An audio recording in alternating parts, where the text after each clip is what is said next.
What's this? A game? A sequel to the film? Its name? Why, it's Oogie's Revenge. And that's enough of that. It's not like I would try and do a whole musical video with me singing. So, without further ado, let's rock. So yes, as the final video in the month of action, I thought I'd actually get festive with a review of a Christmas game. So, as I sang earlier, Oogie's Revenge is a sequel to the beloved classic film The Nightmare Before Christmas. The game is one part Nightmare Before Christmas and one part Devil May Cry-esque gameplay, both things that I love. So obviously, the result of this combination is, it's alright, could have been better. So the plot of the game is that Oogie is back and is getting revenge. Okay, seriously, Jack has been away on his travels, I can only presume he's been lounging on a Spanish beach, and while he's been away, Oogie Boogie has been sewn back together and taken over Halloween Town, as well as targeting the other holidays. So, now Jack is back, he's got to sort out his mess. And if you think this means you are going to see a Tim Burton interpretation of the other holidays, you are, well, wrong.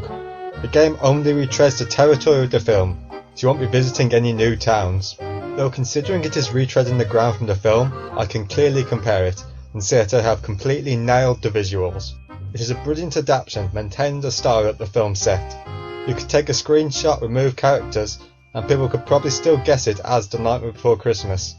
So if you're a fan of the film, it's really cool to get the chance to revisit the film's world. Assuming of course you haven't already done that with the Kingdom Hearts games. So, as I said earlier, the game is Devil May Cry-esque, so combat is naturally a big part of it. And it's actually fairly solid. Jack's new Soul Robber weapon acts like a whip that can also grapple. You can charge your moves, taunt, and even Jack's dodge is very dancey, throwing in pirouettes rather than just sidestepping out the way, which does give all the combat a nice flow. There are also 2 extra costumes you can freely change to which you unlock throughout the game. The first is the Pumpkin King, which lets you breathe fire. However, the problem with this is that it's based on a limited quantity, and you may need to burn through an obstacle or use it for a puzzle. And if you have used it all, you need to backtrack to buy more, which does deter you from actually using it. The second is the Santa outfit, where you can throw presents and then detonate them. But for this it is just throwing and then detonating, which isn't the most exciting gameplay. So you will probably spend most of your time as regular Jack, because this is the best managed combat of the lot. But speaking of combat, let's move on to talking about the boss battles. And what's probably the most interesting thing about the bosses is that the combat is only really half of it. Hitting the bosses will cause them to drop notes, fill up the bar with them, and you'll trigger a musical section where you've got to hit buttons in time to match what comes down the screen. So, your standard rhythm game kind of thing. But I actually quite liked this in the game. It gave the bosses a unique feel, and I wish the whole fight were just a more developed music game. Though, I think I'm just dreaming of another game. But actually, the final boss, not shown for spoiler and laziness reasons, kinda satisfies this. It's split into 2 separate parts, an action section and a full musical battle.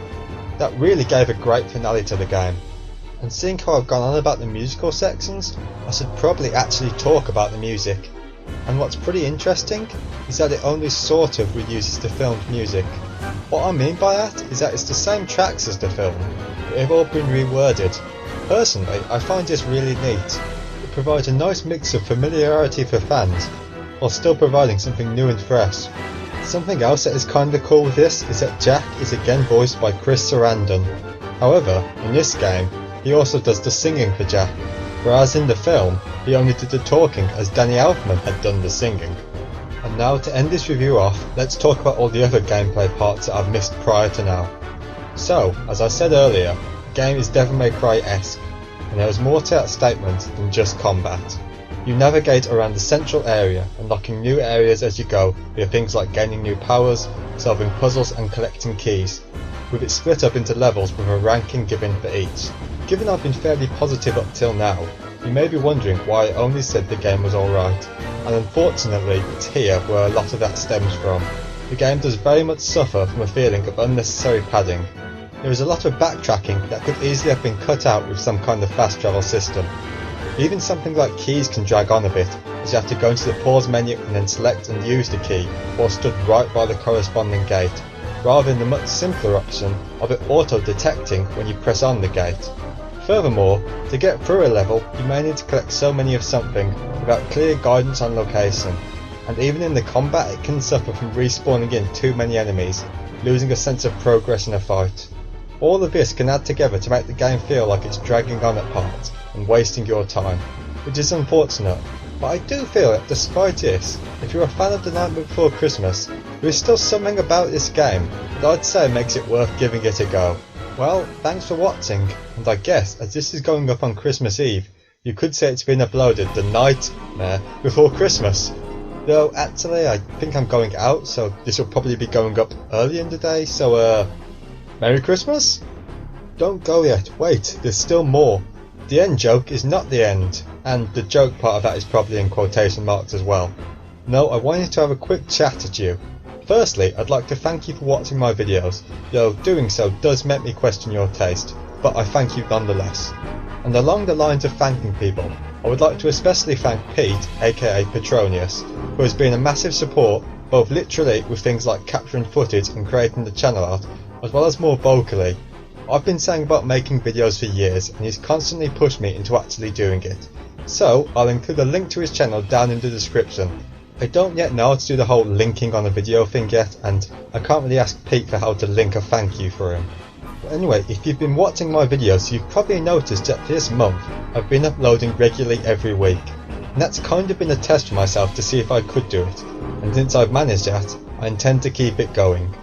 I'm planning on consistently doing weekly videos for all of next year, but with Christmas, New Year and my birthday all in a 2-week period, I'm going to take a 2-week break first and return with the first video of 2016 on the 14th of January.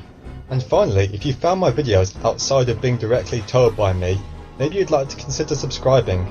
I'm a mathematician, and seeing that number go up always arouses me. And now it's getting creepy, so let's end it here. Bye.